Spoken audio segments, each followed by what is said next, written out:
we're talking about your favorite RODI resin. Oh, we're talking about a few other things, especially where there's only like 11 days left of the big giveaway thing. All right, Preferred Reefers. I'm not gonna bore you guys. If you've seen this all the time, I'm sure. There's 11 days left. We've given away $19,954. We gave away one day. We gave away $20,000 Dream Tank. Oh yeah. Yeah. Now we're halfway through the month. Okay, so when I pitched this, man, there was no scenario where this was going to exceed the cost of the $20,000 Dream Tank. Well, we're not yet. Like, I'm afraid to show up to work. I don't know. I've been dodging Bob and Andrew every day. All right. So, I mean, we got 11 days left. I mean, that means that we're probably going to exceed the 30 grand that I said yesterday. Oh, easily. Especially towards the end. We're averaging about $1,000 a day giving away. $1,000 a day? Oh, yeah. Oh my gosh. All right. Well, congratulations. Bravo. And everybody's earning 10% points. Oh, yeah. So, people are getting points. Well, everybody that's a preferred reefer anyway. Free stuff. It's all over the place. All right. Well, anyway, Mr. Chili's anniversary. I'm going to nail these off super fast, and then we'll get to the heart of today's business. So this is everybody who's won from last Monday's live stream until this Monday. So that's 4 orders per day, refunded back up to $500 in rewards points. And then those of you with stuff in your wish list, like you should be, it's probably more than $500. Okay. Those people too. Of the... One each day. Of all the wish list people here, all but 3 figured it out, man. Do you see the one that's $496.95? That was almost well planned out to be right at $500, and it was like Nero and a couple other things, and then 2 small things that made just under $500. You know what, Michael? You saved me $5. So thank you very much. All right, so we're going to read them off super quick here for the people who won via their orders. Place an order, and you got one of these little cards in your box, man. Came free. Filled out by me. Awesome. Steve Mondry, $68.03. Robert Lyons, from Boca Raton. Robert Lyons from Lincoln, Nebraska, for $89. Jim McClaunt from Ohio, $117. Randy Raphael, $58 from California. Sheen Lucasen, $169. Kara Ching Saha, $97. John Abernathy, $46. And Sherry Ogle, $237 from Nevada. Right on. John, I don't know. So the printer went bad. So Ron Moto something or another, $130 from Groveland, Massachusetts. Tom Hudson, $140 from Bel Air. Sean Dorr. Has anybody actually said raised their hand in any of these sense? Oh, that was me. Oh, while we're live streaming? Yep. No, I don't know. No, all right, well, but we're getting a lot of people to post the pictures of their cards on Ask BRS TV and stuff. Oh, fun, cool. Brett Mondi, $165. Michael Hooks, $44. Jonathan Wargo, $254. Oh my God, there's so many. Daniel Turley, $49. Dip Gata, $99. Michael Van Hoot, $130. Adam Wendland, $32. Stephen Pop, $96. Nice. Greg Johnson, $160. Dan, this is just from last week, because there was 2 of these. We did this last week and the week before, and there's so many of these. I can't believe it. Dan Nugo, $107. And Sarah Landon, $113. Oel Welford, $500. Straight up. I think his order was $1,000 in total, and half of that just got refunded back. I wonder what he's going to buy now. Awesome. Yeah, right on. Ron Hall, $209. Paul Allen, $6.70. Oh. Okay, well, there's a story behind that one if you want to hear it. I don't want to hear it. Okay. What is it? Well, it was a plumbing part. And Adam and Charlie were talking about what if it was this guy's order where he ordered everything but forgot one plumbing part. It was like no way! He ordered hundreds of dollars for his other order, but when I went back there at a random time and picked random orders, I got that one, and it was his part that he missed. So I'm sorry we didn't get the whole thing random. Well, you got to keep it real, man. But hey, true. $6. $6. Didn't have that before. Oh man. Bradley Miller, $439. Jesse Tharp, $45. Joshua Fuller, $53. All right, so those are the people who placed your orders here, and I only got a couple more names to rattle off here for you. Wish list. These are the people that joined Preferred Reefer and put stuff in your wish list. If at this point you're watching this and you don't have $500 of stuff in your wish list, probably should. man, you're just not free. keeping up with the game. This is free. It Yeah. doesn't cost anything. You don't have to do anything other than click a couple things you really like, Throw 'em put in it there. in your wish list, and then cross your fingers. Well, Drew Young figured it out. It's got $349, and that is from Gastusa, North Carolina. William Withnell, is that $30.46? So he might not even know what's going on yet. He might not. Yeah, because that way he would add the whole thing. It could have been in there But for a while. still, $30. I know. So it could have been from a long time ago. It Yeah, could there's be. once in a There's couple people of them that have pretty stuff old. in their wish list from a long time ago. Mike Orlando, $500, Clifton Park, New York. Ryan Robertson, $500, Oregon, Doing it Illinois. Preston Hoover, $99.98. Michael Giordini, $496.95. Well planned out. Yeah, dude, I'm telling you, you should have added like a bag of fish food. Got the whole thing. All right, Charles Hamilton, $500. He had a Trident in his wish list. Trident, really? Yeah. Well, now when the Trident comes out, it's free. Most of it. Almost. Yeah, I don't know, bravo. Cool. So join Preferred Reefer, celebrate Mr. Chili's 15-year anniversary with us, get 10x points from here on out, and then all the stuff that we do in the future. Like you get to join for automatically. stuff. You don't have to worry about it. Because we give all kinds of free. With the Preferred Reefer, we also let people into the sales early. Yeah, So they you do. want to You get it before it's preview all a done, day, yeah. gone. We sell out everything. You can get in there. I don't know. 10 times points. The first Saturday of each month, you can earn 10 times points. Right now, we're doing it all month long, but going forward, like You know what we should have done is when we did the Tridents. You know, they released I don't know how many of them when we first sold the first batch. They should have gone all the Preferred Reefers. that's a tall order. Well, why not, man? I mean, you guys are the most engaged. They were out in 18. They were out in 18 minutes of posting it. Yeah, but they should go to the most engaged people I with agree. us, right? No, I agree. So, Yeah. click the link, become Preferred Reefer, and I'm gonna go badger Jeff. That next time this happens, man, Preferred Reefer first. All right. So, also keep an eye out. Look right here. In your orders, I sign the card, I place it in the thing, I put it in your order, and it goes out the door. Boom. And turns out on the back here, you can change out your dirty socks. Buy one, get one free. Or wait. Buy two, get one free socks. There you go. Logo. All right, awesome. So what's the next thing we're going to do? Well, we got some questions to answer. All right. We didn't have too many comments about 24 hours of reefing, so I mean, from last we had talked about it, but no, we got some cool questions that we pulled out of Ask BRS TV. It's been a hot topic place as of late. 13,200 people in that group, I think, was the last time I checked on it. So, Part that gets me surprised every time I look is there is 7,000 to 8,000 people a day. yeah, So half of that 13,000 goes there every day. and talks. And talks and hangs out and asks questions, answers questions, does whatever. 90-some% of them. You know, are- and we're just growing, dude. I don't know. It's fun. I mean, be prepared though. When you join, like your feed is going to get Your filled Facebook with feed? cool aquarium stuff. really cool stuff. Yeah, I mean, there's the worst thing. Actually, the reason it gets filled is because you can't help but stop. So like you're slipping through your phone, and then all of a sudden you see the fish stuff, and you're like, and then you know what? Facebook's like, oh, he likes that. Well, sometimes you like it. yeah, sometimes you got to whatever. comment. But the problem is it figures out my brain, and so now all I see is fish stuff. I don't know. That's pretty awesome. All right, Yeah. man. Let's get the first question. All right, cool. Let's talk about ATO containers. So, Pamela was wondering what RODI size container would everybody suggest for like a 90-gallon tank. So basically, how do you size your ATO reservoir container is kind of what she's saying. Well, there's a couple of different methodologies to that. Yeah. One is, for me, it's how much water I could stand to spill on my floor if something were to happen. But actually, you know what? That's not true. Not true for me, because for me, I had a 20-some gallon, like almost a 30-gallon brute trash can behind my tank that I use as an ATO container.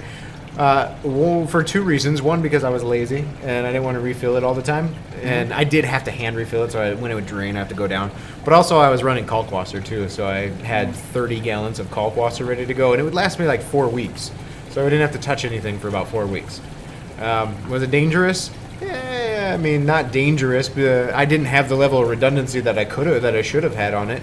But I also had my like ATO reservoir tube on top of my tank that shot into the water rather than down on the sump. I had a little breakout box float switch that would tell me when the reservoir was empty.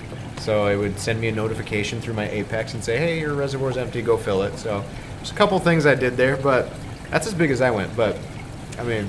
I'd say that there's two competing things. One is what he just said, which is don't make it bigger than if a catastrophic event happened that it would nuke your tank, right? So, like, for instance, if I had a 5-gallon bucket on the side of my 90-gallon, that was the question, right? 90 gallons? Yeah. 5-gallon bucket on the side of my 90-gallon tank, if I emptied 5 gallons in the tank, probably no problem. You know, like it'd be wet floor, but no, maybe not even, man. It might actually fill it up to like the brim of the trim or whatnot. Yeah. Like if I could check it for almost 5 gallons in here and not have it do anything. Right. Probably fill the sump up a little bit more or whatnot. So the 5 gallons probably wouldn't even really affect anything. Probably wouldn't go on my floor and it's totally safe. Yet for me, it totally defeats many of the purposes. So one is to maintain stable salinity, right? So when you're adding that spout of fresh water, the salinity stays the same instead of like dumping water in every day and watching the salinity go up and down. Right. Or every other day.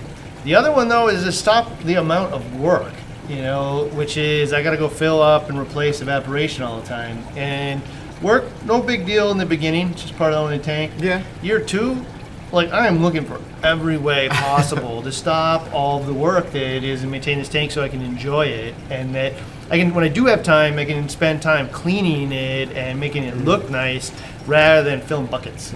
You know. Well, like I've got this little mangrove tank in my office, and it's probably like 10 gallons, 5 gallons, or something like that. And right now I'm topping it off by hand.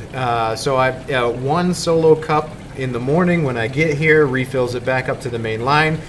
However, then with that small a water volume, like the fluctuation in salinity of a one solo cup of water is like from 35 to like 40 when I get here. Really, that high? It's a lot. On a small little tank. It's weird. All right. Well, and then when I go, another problem is when I leave for the weekend, I'm only gone for 2 days, come back Monday morning, and the thing is now needs like two and a half solo cups. Another point about so a good point is vacations. You leave, yeah. Yep. All right, so I'm going to say that I'm going to just throw that whole thing in the trash and say I'm going to set up and install a ATO that I believe in and is going to trust. I'm going to trust, and I'm going to have a series of backups in there that will prevent it from failing. Yeah. All right, so in that case, as big of a container as you can possibly find, because then if I can go a whole month without topping it off, I will. Yeah. Sweet, Yeah. right? And then, in many cases, I actually plumb it right up to the sump, and that's a whole other conversation. Right. But there are ways to do that totally safe, and there are ways to do that are totally dumb. Right. And don't do it the second way. So, and I shouldn't say totally, but any reasonable human being has put in this many of redundancy should assume success. Right.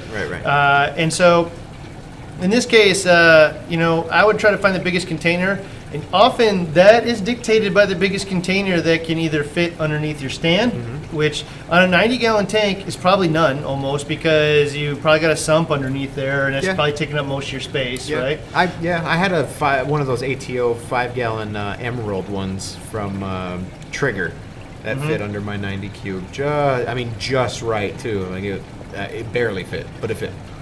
So I'm going to tell you this also kind of depends on your spouse, right? And like for some people, like you're a single guy at home, or maybe even lady, putting a 5-gallon bucket next to your tank, maybe that flies. No big deal. I don't know. In my house, that doesn't fly. Cover it with a towel.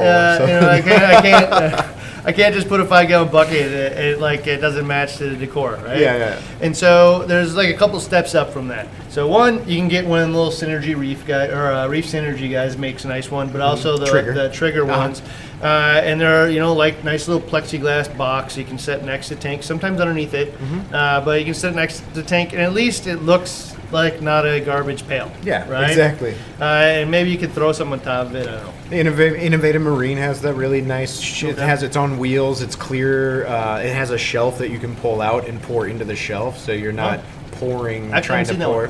Yeah, But there's a bunch of options out there, but. Another one that I like to do in almost any case where I can't put the thing underneath there and I can't run a tube to another room or whatever, is I like to go to places like Home Goods or like some place that sells cheap furniture, right? And they often sell like chests. Yeah, footrest, chest, footstools, something with storage inside of it. Anything that has storage inside of it, and then I put that as a piece of furniture next to the tank.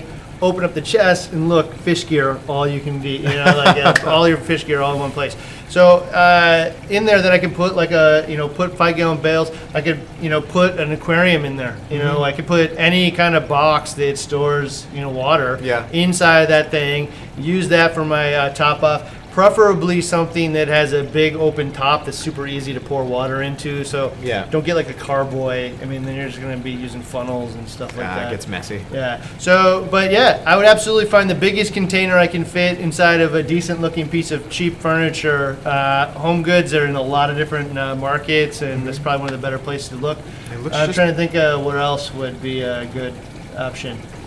I shop at the Goodwills, so Goodwills. You can find like a little chest or something like that. Even a wicker basket, laundry basket, just weird. So somebody went to Home Goods, bought it, and then donated to Goodwill. Randy picked it up. That's probably a really super cheap way to pick that kind of thing up. Absolutely. So that would be my thing. Get it as big as you can, but use it like in. I would personally. I just buy an oscillator. I mean, I'll just say it.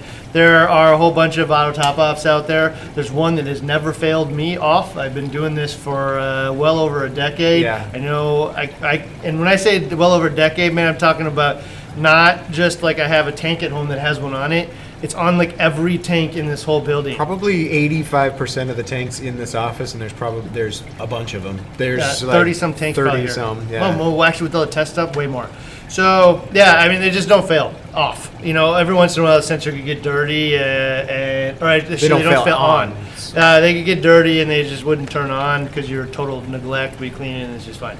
What it doesn't do is get stuck on, and even if it does get stuck on, there's some safety measures for how long it'd even be on, and whatnot. Yeah. So it's just bulletproof for the most part, and then you can also hook it up to, if you decide to get adventurous and you decide to hook your RODI and put in the redundancies and all this other stuff, you can plug in the solenoid, the Toonsy solenoid to your 3155 oscillator and then have it run that too.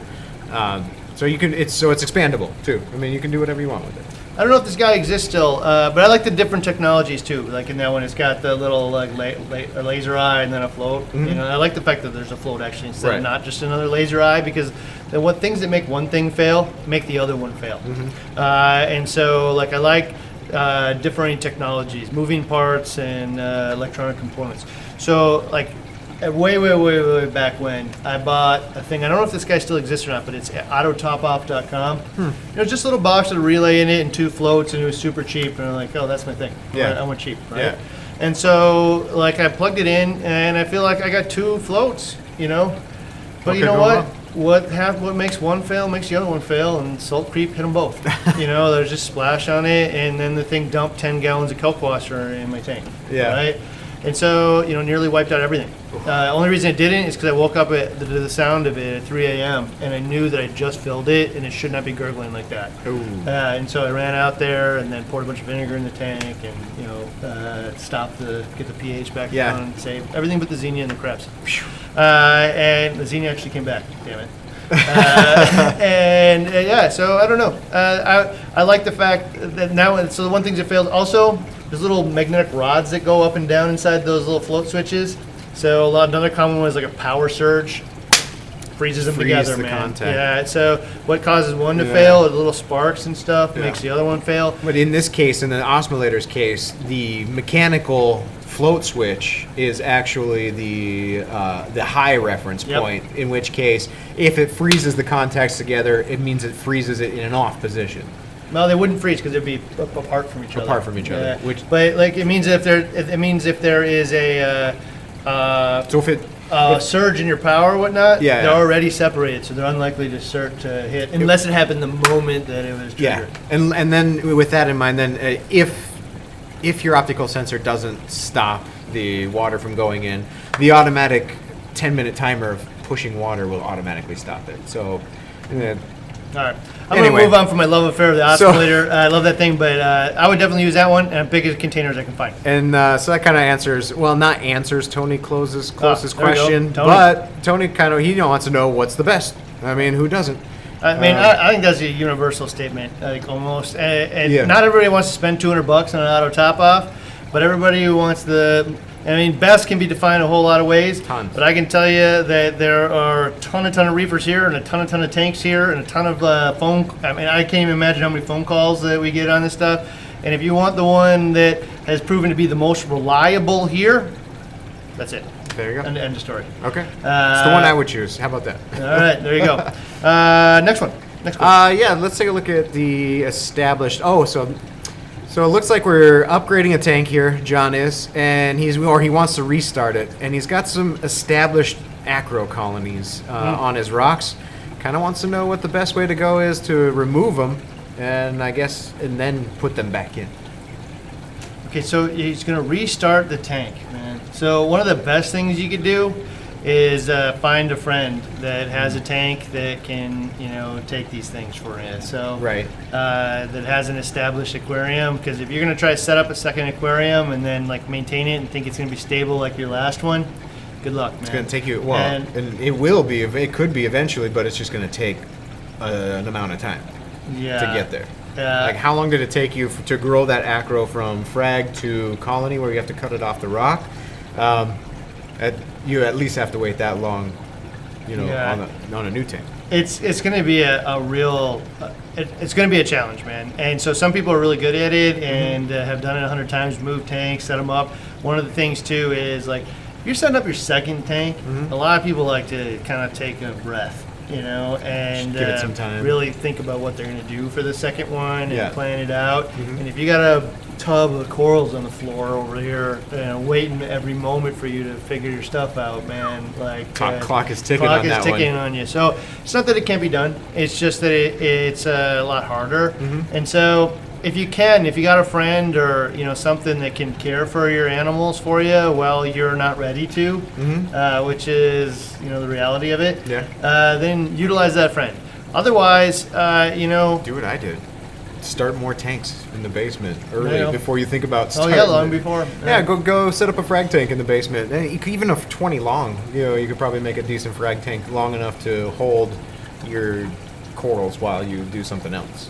Also, people like to use horse troughs and stuff. Oh, yeah. So you can use, one of the nice thing about getting a big old horse trough is that the volume of water in that thing is super big. So, a horse trough's probably 300 gallons usually. I've seen them at 70 some gallons. And I've seen them upwards of 300 gallons. Yeah, I was going to say the one that I got was maybe 180, 190, right?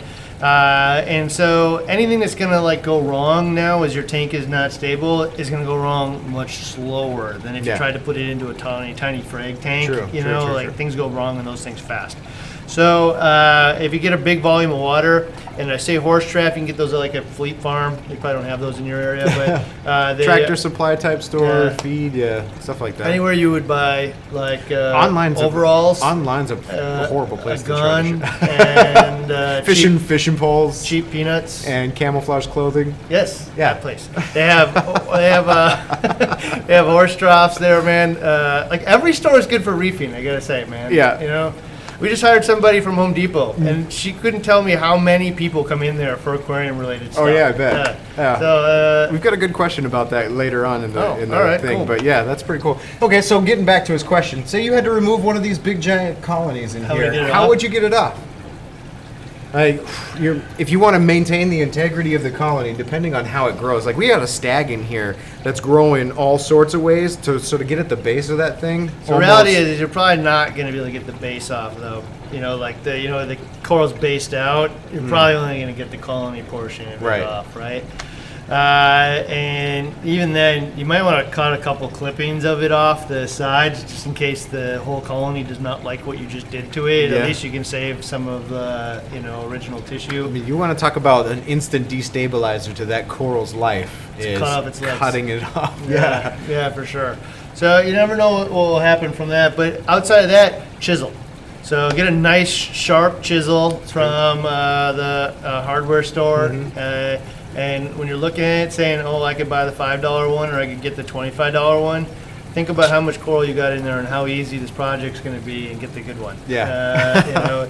Maybe a rubber mallet or something, tap it. Make sure you're not going through the glass, though, like whatever angle you're doing it at. Another good one here is we off to the side here. We have that Gryphon. We've got this saw. It's a coral bandsaw type thing. And for the most part, depending on the rock you have, it can cut through some of those rocks. So if you have a friend or even like your local fish store, like here's the deal I would make to the local fish store is, hey, I'll buy you a replacement saw blade for your little coral saw if you let me trim my corals off of that thing with your saw. I mean, yeah, depending on the saw, actually, now that you think about it, man, is depending on the rock you got, you can hacksaw it off too. Oh, so you can take the whole rock out. If you got a giant colony, you don't want to mess it up. It's already based out, and you're just super happy with it. Yeah. Cut that piece of rock right off, man, and you'll probably be good at that. I know on some of the Pucani that I had,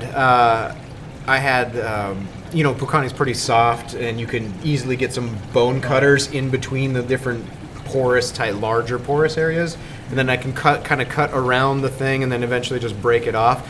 I like Terrence's. Terrence was here this last week, and he was telling me about the way he aquascapes his tanks, because if you guys haven't seen Terrence's tank, full of acros and whatnot, but he takes those, like, we used to call them Tonga branch, but any type of branch type rock, like Real Reef I think has some branchy type rock. So he'll build out this branch type structure, and he'll just glue little acros on there. And then as the acros grow, or he needs more, you just kind of wedge those cantilevers, different more branches in. So when it comes time, and Terrence and I were just talking about this, when it comes time, like if he needs to remove something, he can uncantilever one of those branches out of the existing structure, and now he's got it on a branch. You can probably break that thing off, move it to something else. Yeah, that's pretty smart. Yeah, Terrence is a smart guy. Yeah, so that's cool if you can think about that stuff ahead of time, and I'm gonna move in a matter of years. If you can glue down a certain kind of like I like to not use frag plugs because they're hideous. Big white plug in there. But if you can glue the coral to a piece of rubble and then glue the rubble to the rock, the chances that you can break that rubble off when the time comes is really high. Yeah. Even if it's based out all over it, if I hit it in the right way with the chisel, that thing's gonna pop right off, and then I got my whole thing. In relation to the chisel, and any of these tools and stuff, if you can, just take the whole thing out of the water and work with it out of the water, because it'll be way, way, way, way easier. Yeah. And most of these corals can survive out of the water for a really long time. And if you got your favorite buddy, come over here and they can just mist it. So I don't know. Chisel is a big one. If you got an opportunity to take it all the way out, the Gryphon saw there, the hacksaw is another fine option. Or just frag it into pieces. Yeah, or I don't know. For me, generally from tank teardown to tank next tank is usually a year. Because I'm not doing the same tank, and I'm gonna go up. So if you can, another option is to sell it all, right? Go on to your favorite Facebook group or whatnot and start selling all your corals out as much as you can, and fund the next tank. Yeah, absolutely. And so. A lot of the stuff's pretty easy to sell in those environments, as long as you know how to ship it and whatnot. If you can maintain the integrity of a colony, I've had corals that I've sold in colony form go way more than what it could have been if I fragged it all into pieces. Really? Oh, yeah. Oh, I've seen the opposite. If you're willing to frag it all up and grow them all out, you can actually, it's harder to sell that many, though. Yeah. Selling one colony, because colonies are hard to come by these days. To be able to find that at your average store. Oh yeah. Because most of them are chopping them up. They come out of the ocean and they chop it up because it's way more lucrative to sell 120 little frags than it is to sell one colony. Because that one colony in the same breath would be really expensive. Yeah, absolutely. So, all right, man. Oh, there's Ton. There's Terrence is. So what does he say? He's got a bunch of frags that need homes. Who's coming over? If you live in the California area. Or not. Or not. He was just here, man. I don't know why he didn't bring me any. He didn't bring anything. That's terrible. He didn't even bring me new reagent for the Trident. I know. Hey, Terrence, if you're watching, we need a reagent. We want to do a little hands-on video. For those of you who saw the Red Sea one, man, we want to do the Trident one, but we ran out of reagent. Overnight is to us, so we can get our first impressions of the Trident out there for the universe. Yeah. I was going to email you, but I mean, this is just as effective, I guess. There you go. All right. All right, man. Next question. Yeah, let's move on. This is a pretty quick one, probably. I don't know. But it's interesting. So, Stuart was asking what's everyone's favorite DI resin to use, because he's trying to find out what to replace it with. So, I guess we have 4 or 5 different options. If you think about it, we got the mixed bed, the standard mixed bed, which we've had for a long time, which is anion color changing, right? Then we've got the Pro Series, so your cation, your anion separated, and then the cation color changing mixed bed. That's confusing. So, which one's your favorite? So, a vast majority of cases, a single bed of normal mixed bed resin is going to work for a vast majority of people. Yeah. Right? And so, I'd only really switch up from that for a couple of different reasons. One is I have a distinct problem I'm trying to solve. So, a good example of that is, hey man, every time I go to my bin, it smells like ammonia. Well, that's probably because you have super high pH water, and the ammonia gas is making it all the way through the resin, or all the way through the membrane. And because the ammonia gas doesn't have an electrical charge, it's also going through your DI resin. Yeah. Right? And so, hey, well, I need to solve that. Another one would be I have really low pH and have tons of silica in my water. Oh, yeah. Right? In that form, I can't remember exactly what the form it takes, but it is very difficult to remove silica at that super low pH. So then it eats up, quote unquote, your resin a lot faster. It actually misses it. It misses it. Yeah, because it turns into a stable form with a weak charge. So, these are kind of really oddball things, though, that the chances that you have super high silica and you have super low pH water are, I don't know, rarer. Right. And so you're trying to solve real problems. Otherwise, I just stick with the one. If you can, though, if I'm just going to use that, I really like to use 2. And there's 2 reasons for it. And it won't, you'll actually make money in the long run probably out of using 2. But when you use 2, it's not going to perform any better. You're not going to miraculously have double 0 TDS or triple, quadruple 0. It's still going to be 0. You're probably not going to remove a whole lot of anything extra. What's going to happen, though, is as this thing depletes and goes towards the top, I had a full 10 inches of resin that it was, passing through in contact time and whatnot. As I hit the top here, I only really got an inch of resin that's cleaning my water, and I better be around the moment that fails. Oh, yeah? Right? Yeah, otherwise it just barfs TDS into the next container or into my water. And so one of the 2 things is going to happen. When it hits that end point, A, I'm going to miss it, and TDS is going to go in the water. But the way that these things work is they don't uniformly just remove average TDS throughout it, and you'll just get some random stuff coming out the back. It actually purges. Up, yeah. So it actually, if you could see it, it would stratify throughout the thing with the things that it has the weakest link for. So the first one, weakest link, ammonia. So you got this band at the very top, which is ready to go at all times. Super high concentration ammonia. Second one, super high concentration silica. I might be getting the last 2 here mixed. And then the next one is it goes ammonia, phosphate, silica, I think. Right. The 3 things we don't want in the tank is about to puke into the next container. If you don't have anything in that next stage, then into your water. You got super high concentration of ammonia goes in there. So you don't want that. Nobody wants that. So you got one of 2 options. Is you're going to remove the container before you hit the end. You do not want to use the whole DI thing to its end point till it starts reading more than 0. Because it's just going to send tons of bad stuff in your water you don't want. Yeah. So you save it for the last 3/4 inch or whatnot, and then toss it out. Yeah. All right. Which is good to have. So, if I'm running dual DI rather than single, I follow the first one until it gets 3/4 of an inch. Pull it out, move the next one over, add brand new one to the right, and I just could keep doing that. And perpetually, that second one is just saving me from a big purge. And you could even actually just let it go. I wouldn't suggest this. I'd still probably remove it before it gets to the end. Right. But it's less of a concern because I have a full second DI over on the right-hand side, right, and it will flow into that one, and then when the time comes, you like you said, move it into the first one, put brand new DI resin in there. So you're not buying any more DI other than the canister itself in the initial one. You know, Right. You're probably over the course of 5 bags of this probably pays for itself. Right. All right. So there are some things out there. So if you go around, there's like all these gimmicky names like, Silica Attacker and all that kind of stuff. And you'll notice when you look at it that it's just normal DI resin with a little bit of something on the bottom or the top, depending on how they oriented it.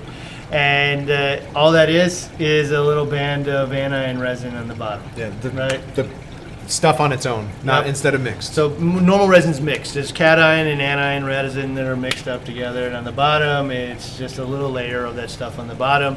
And the reason for that is it changes the pH and changes it into a form that's super easy to remove. And enough said. So you could pay $30 or something for that extra thing, or you could buy a bag of it and just throw an inch of that on your own and call it a day. Right. I think even more efficient than that, though, is to split it all out. Separate right? it. And that's where you start to get more complicated, but actually it's easier once you understand what you're doing. So if I have a whole thing of cation resin, a whole thing of anion resin, and then a mixed bed, the mixed bed's just a polish and probably should last almost forever. What happens is I'm only removing the things from the water that are actually positively or negatively charged. And because the anion one actually gets depleted about twice as fast as this one, I'm saving a ton of money. So, if you already own double or triple, add another container, buy another thing of resin, probably cost you $30. It'll probably pay for itself in a single year. Not only, is it saving you money, but it's also greener. And because it's super high pH and super low pH, it changes the contaminants into a variety of different forms that will absolutely be removed on one of them. So one of these stages will remove any, I can't say every last thing because that just doesn't exist on the planet. Right. But I haven't found a single instance of where it won't remove something that someone needs removed from the tank. So that would be the best. It's what we use now for every RODI unit here in house. We go through a lot of water. So personally, I wouldn't pay for the gimmicky Silica Attacker Deluxe myself, but it's up to you. The one thing I would avoid at all costs, actually, is like a little known thing, is there's 2 types of DI canister. There's one that you screw on the top and one you screw on the bottom. Okay, and so the ones that screw on the top, garbage.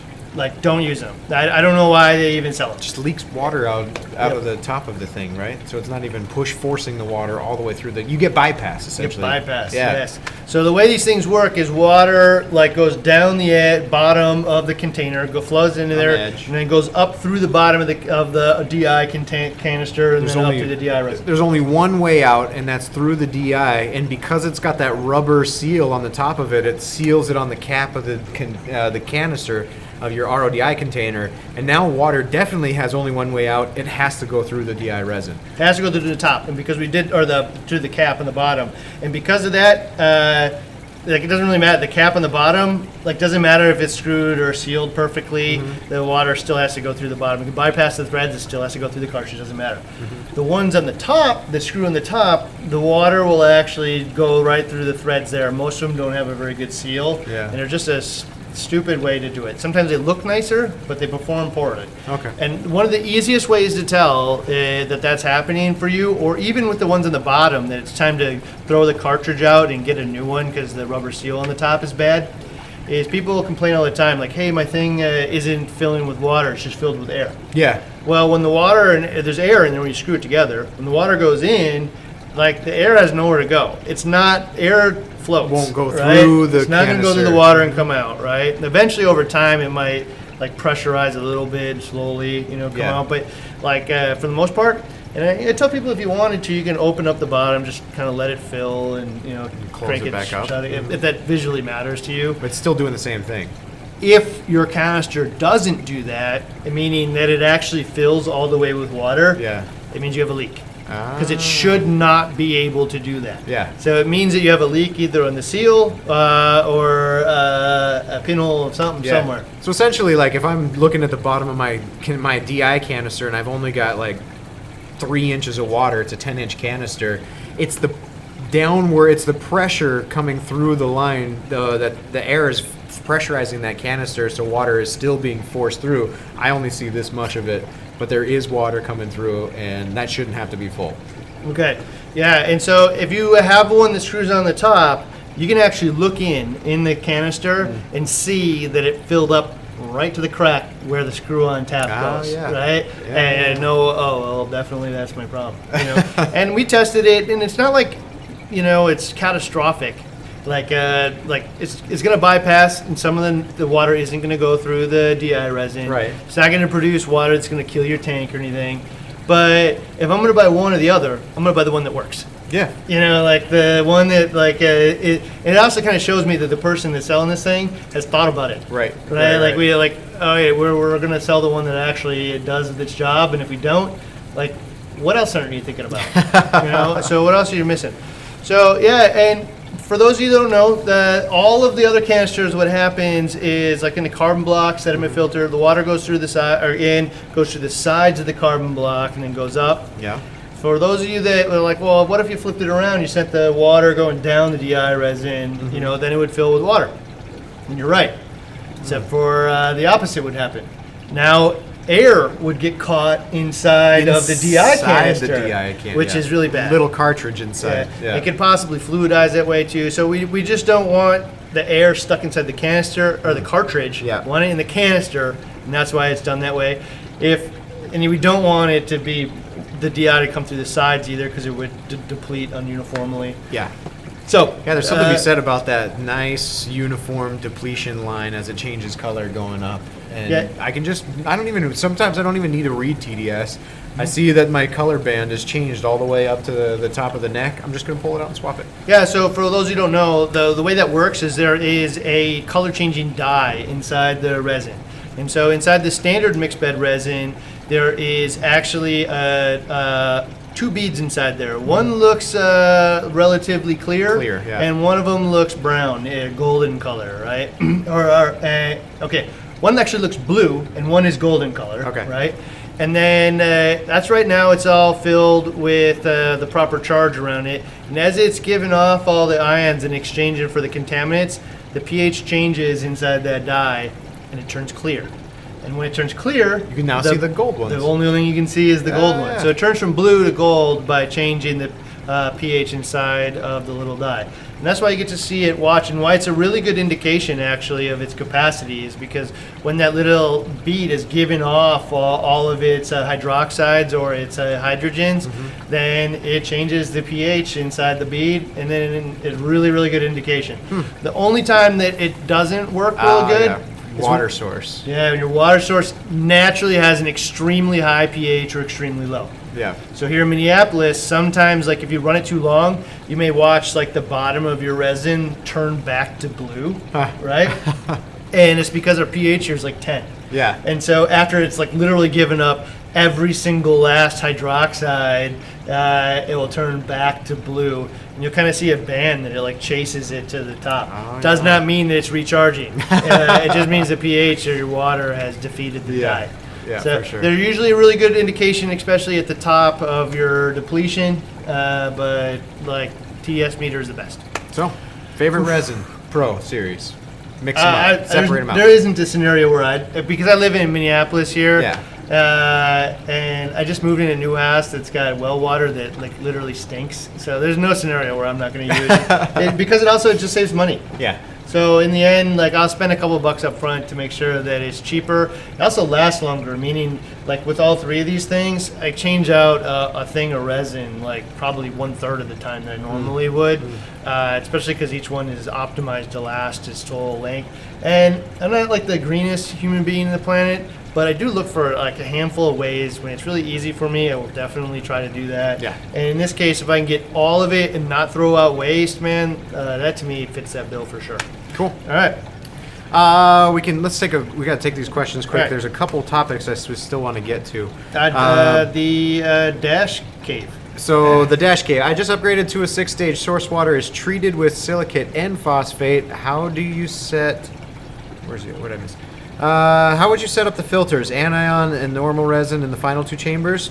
No, I'd actually set it up like the cation, anion, and mixed bed. There's a reason why it's cation, anion, and then mixed afterwards, right? Yeah, so the cation will pull out all the positively charged things, your like calcium and whatever. There's a list of things in there. The anion will pull out the things. I think it pulls out the cation will pull like the ammonia. The anion will pull out, I believe, the silica and phosphate and other things. But one of them's taking positively charged stuff out. The other one's taking negatively charged stuff out, and it's exchanging for hydroxide and hydrogen. And so when it exchanges two of those things, they form to create H2O, which is just pure water. So it's important that you run both. Now, there are instances where you could go ahead and just run if you only had 2 canisters. Like an anion in a mix bed? Yep, so in your case, you could just run an anion canister in there and then a mixed bed. However, what you're probably going to want to do in that instance is run the Pro Series the cation mix bed. Yeah. Or the Pro Series mix bed. Pro Series mix bed, which has the dye in the cation rather than the anion. There's videos on this whole thing, so you can watch, totally geek out on the whole thing. More than we were explaining here. In reality, though, I mean, one of these canisters costs like $6, or I don't know, maybe $10. Yeah. Get a bracket and just do all 3, and then you got it, and it's way more straightforward. Yeah, for sure. And so. Like you could solve the whole thing for probably $30 and do the best solution for your instance, and especially if your water is riddled with silica and phosphorus. I mean, why start with bad water? Why if you already know that's your problem, and solve it the whole way. Yeah, for sure. All right. Jake wants to know what kind of test kit does BRS use to test chloramines? Test strip. Yeah. Okay. So where's that one? Second to the bottom. Okay, so chloramines is 2 things. It's just chlorine mixed with ammonia, which makes it more stable, gets down the line longer. There's 2 things it does. Cities are using it everywhere now, so I bet you half of municipalities are using it now. It's all over the place, and because it does 2 things. One, it allows the disinfectant to get way, way, way farther down the line than chlorine. Chlorine's really unstable and just dissipates rapidly. The other thing it does is it creates way fewer trihalomethanes or something like that, which are cancerous and toxic, and the EPA now has a limit on how many of these disinfection byproducts. One of them is like chloroform, and in the right instances, chlorine turns into chloroform, and there's a whole variety of disinfection byproducts that they limit. And it's way easier to maintain those levels low with chloramines rather than chlorine. And so everybody's using it. The best way to test for it is use a total and free chlorine test strip. They're probably $13 or something on our website. You get 25 of them. You'll dip it in your water, and it'll tell you, I have 3 total chlorine in my water and 0 free chlorine. That means that I got ammonia, I got chloramines. So free chlorine is just chlorine. Total chlorine is chloramines. Oh, okay. So if those numbers differ, you have chloramines in there, right? If it says total chlorine and free chlorine are the exact same number and they're both 3, that means your total chlorine and your free chlorine are the same, which means all of the chlorine is free, just normal chlorine. Okay. If you have near 0 free chlorine and a lot of total chlorine, it's chloramines. Better yet, if that confuses you, call your city and say, hey, is the water treated with chloramines? Yeah. And be aware, they change seasonally in many areas. Right? Yeah. So they have issues treating the water in different temperatures. Different temperatures, different, I could tell you, my water here in Minneapolis turned green once because the river had high nutrients in it, and it was super gross. Yeah. Water, you wouldn't tell it in a glass of water. We fill the bathtub up and it has this green tint to it. Yeah, disgusting.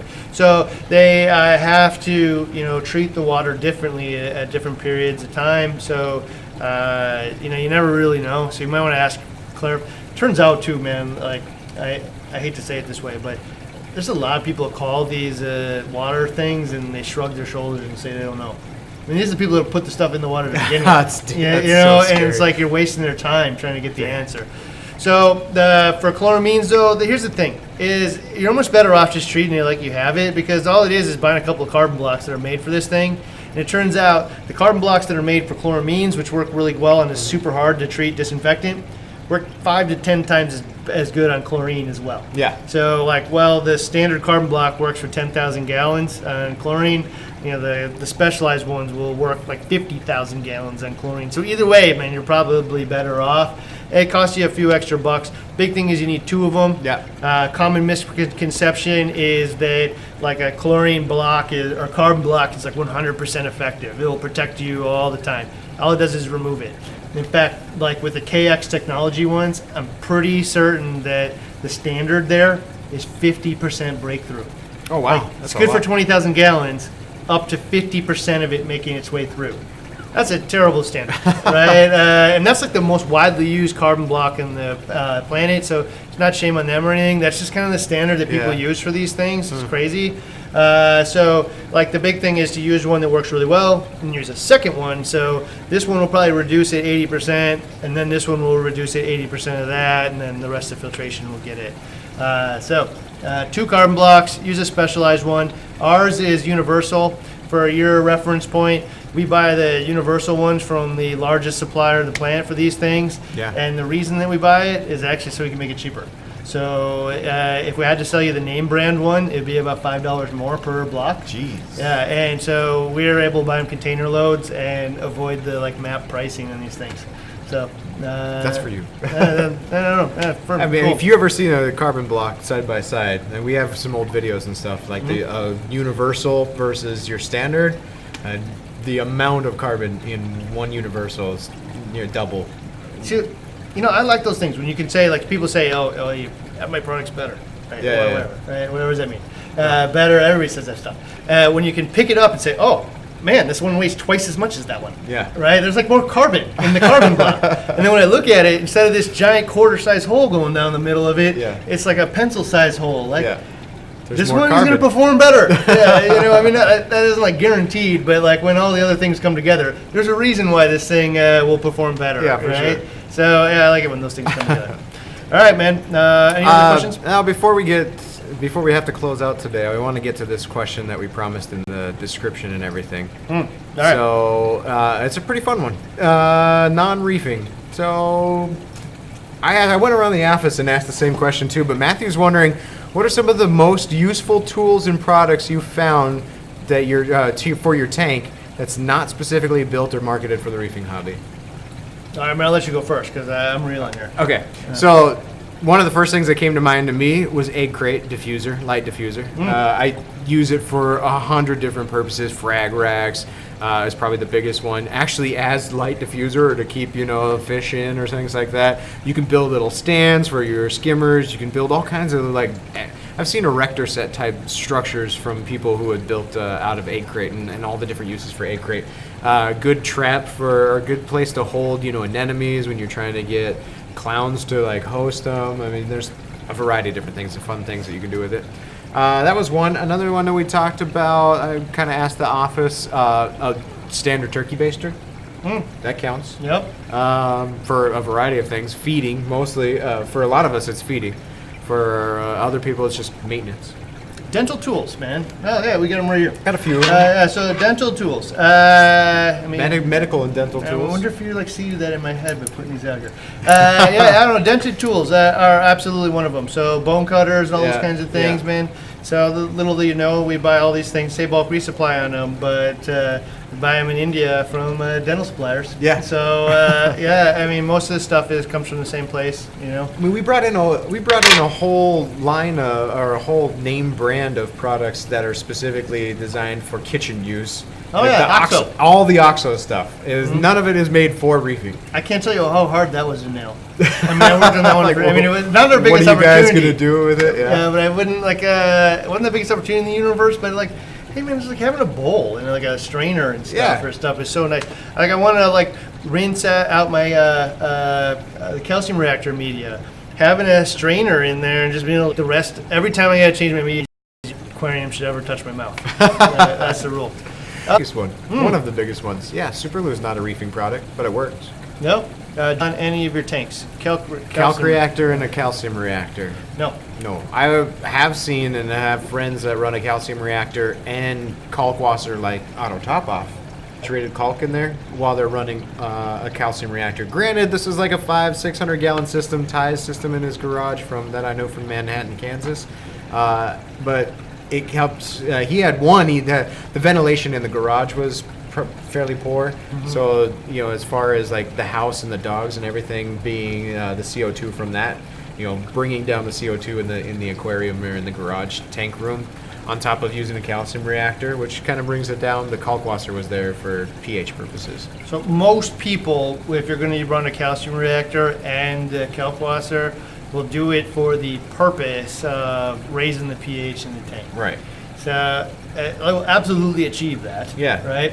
However, like what you're doing now is taking two different methods of maintaining calcium alkalinity, and instead of having one and trying to balance it to the tank, I'm now trying to balance two of them with the tank, and one of them, being the Kalkwasser, is heavily dependent on the freshness or whatnot, or the capacity of the Kalkwasser in the reactor when it's depleted, and it's not super easy to tell, but like when it's depleted. So now I have two levers, and one of them slowly gets less effective at this, and it's not worth the benefit. Yeah. I would go take the money I was going to invest in I'd get a CO2 scrubber for my skimmer. Yeah. Do any one of those things and make it a little easier. Yeah, for sure. But yeah, people do the same thing with two-part. And the other reason would be actually Kalkwasser tends to be cheaper. And the one thing I will say that I don't think gets enough press, and I think people should probably spend a little bit more time on, is if you want to know the potency of your Kalkwasser, it's a EC meter. So it's electrical conductivity. Yeah, it's basically the same thing as a TDS meter. We sell a little pen that has it on there, and you can stick it in your Kalkwasser solution. It'll give you the conductivity.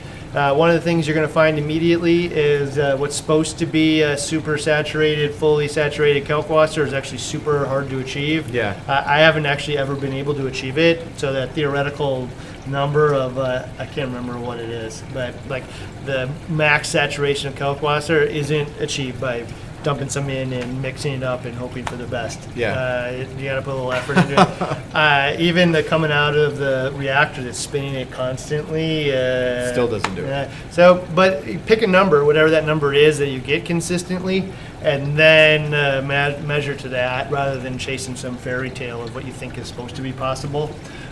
Pick the number that you're getting using the equipment that you have and the material you use, and then chase that. Yeah. Right? So EC meter would be the best way if you're going to run both those things together. Invest in the EC meter. It's a little pen. Lift up your Kalkwasser top thing, stick it in there. You can know whether or not you need more. Yeah. There you go. All right. Any other ones you wanted to cover, or we'll just nail all these questions? We could nail these questions. All right. At what point should you replace DI resin when the TDS is anything above zero? Leaching ammonia most certainly into your tank right now. So like one TDS is a mythical creature. It's just a measurement of electrical conductivity across a whole range of stuff. If the thing that you're leaching in there has a low electrical conductivity to begin with, it could be 5 TDS of that thing.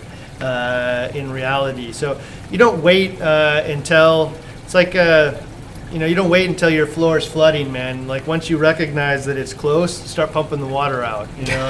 So you don't wait until it's already depleted and you're producing crappy water. You change the filter before it starts producing crappy water. Yeah. So the answer is probably within about 3/4 of an inch of the top of the DI resin. If you want to get more life out of it, use 2 of them. Maybe you can let it go. Oh, yeah. Just scrape it right off the rock. Okay. Yeah. I've had a lot of them on, like, especially with Bucani rock and stuff, where they get their foot way deep in the caverns of these types of rock, and then you're pretty much just stuck to breaking the rocks into pieces and hoping you can get them up. So over at WWC, Josh there, the way the primary way they do it is just try to use a chisel and tap a little bit and scrape a little layer of the rock off the foot's on it. Yeah. I mean, if it's like way deep in the rock, then let that one be. But in general, that's probably the best way. What else do we have here? Does anyone know the blackout period in a brute trash can with live rock with Aptasia for a few months? Will blackout, so basically I think this question is saying, will blackout kill Aptasia? Blackout is a super awesome way to kill Aptasia. as long as you're willing to wait until the next ice age for it to happen. And I'm like, no, it's a terrible way. No. So don't use that at all, man. If you're I mean, with lights and everything off of there, I mean, you probably will kill some sort of organisms, most likely being like photosynthetic ones, in which case that now fuels like maybe food for Aptasia, and then it's just a perpetual cycle. Yeah, I've seen those things hang on for eons. Yeah. I had a friend of mine actually who had a problem with Aptasia, and I mean, he's right and wrong. He restarted the tank, but he didn't want to like bleach the rock and start like from ground zero because he thought he had a healthy biostable tank, and he was right. And his point was, I'm going to end up adding Aptasia back to this tank someday again anyway. And that might be a true statement, but at the same time, man, like I'm going to take a tank down because I have a pest, and I'm going to leave the pest in there. I just can't handle that statement, man. I just can't do it. Like I'm going to try my best to not reincorporate it, and maybe I do over the years, but I'm going to do it years from now, and it's going to be 1, and then it'll be my problem in 8 years instead of 3 again. So if you got Aptasia in there, man, a couple of things. If you were going to do it like that, I'd also go spend a bunch of money and buy a bunch of the nudibranchs from Salty Underground. They're starting to make a dent in here. Are they? Yeah, there's definitely less Aptasia in certain places in this tank. Well, I mean, I have yet to like actually see one with my eye, but there are patches in here that are starting to lose their Aptasia. Sweet. Yeah, so the little nudibranchs, the Bergias, go to Salty Underground. That's the best thing. You could maybe use a billion peppermint shrimp. Sometimes it works. I don't know. You could chase a copper band that sometimes works, but also hard fish to take care of. Shutting the lights off on them doesn't work. Yeah. That won't work. Or you can get the thing that actually eats them all day long, is its only diet, and will breed more things that actually eat those things. Nudibranchs. So it's called nudibranchs, it's called Bergias, it's all called Salty Underground. Go to them. Cool. All right. $1.99 from Glenn Rudolph. Free super chat from the YouTube Premium going to BRS. That's cool, man. Thank you for the $1.99. I don't know. He got a free super chat, and they gave it to us. Oh, really? Thanks, Glenn. Free from YouTube. Oh, that's pretty cool. All right, we turned super chat on, by the way. I don't know. Like, I have no idea. I was just watching it. I'll be real honest. I thought it was super cool. I watched a guy who's like talks about YouTube all the time and just like how to run your YouTube channel. It's called videocreators.com or video creators. With Video Creators YouTube. And he's getting like 8 million of these little questions in, and he pops one in, or I pop one in, and I saw somebody pop in a super chat thing, and he answered it right away. And I'm like, man, that's cool, dude. For like $3 or whatever it was I put in there, like my hero answered my question, and I'm like, man, that's the coolest thing. And it wasn't that like so much that like he wanted the $3 so bad, because I'm sure he doesn't care about $3. And I thank you for the $1.99, but like that's not going to make or break, because it was a mechanism to like kind of pop to the top. So like we actually answered all the questions here that Dave popped out. But what we didn't do, man, is answer them in real time, because we're, jamming through all this other stuff. And so if you're going to wait all hour, you probably got all of your stuff answered. I'm going to make an effort, man, because I thought that it was really neat that when Dave sees the super chat things pop up, that he brings them up to the front for us, and we try to answer them in real time, man. Because maybe you don't want to wait the whole hour, and you want to learn something right now, man, go ahead and, pop it out. We got to figure out what to do with the super chat monies. Oh, yeah, maybe we'll give it back to the people. Whatever. All right. There we go. $2 from, what is that? Vegeta DT. Boom. Thank you for the $2. I mean, like, I don't know. You know what? I'm going to take this $4.99 or $3.99 that we got today, and I'm going to buy Randy a beer today. So, thanks, guys. Well, hey, we're going to go fishing for our bass opener just happened for us here in Minnesota. Oh, yeah, it's true. Yeah, he'll buy you coffee tomorrow. Oh, okay. There you go. So thank you very much. Our coffee's on you. Appreciate it. And hopefully it's like a mechanism, to get a question answered kind of fast rather. We're answering them regardless anyway at the end, but maybe a little bit faster. Hey, just like what we're doing, you want to buy Randy and us a coffee? Bob will be super happy that it didn't go on the card. All right. Awesome, man. See you guys next Monday. Yeah, see you guys. Take care. Sweet.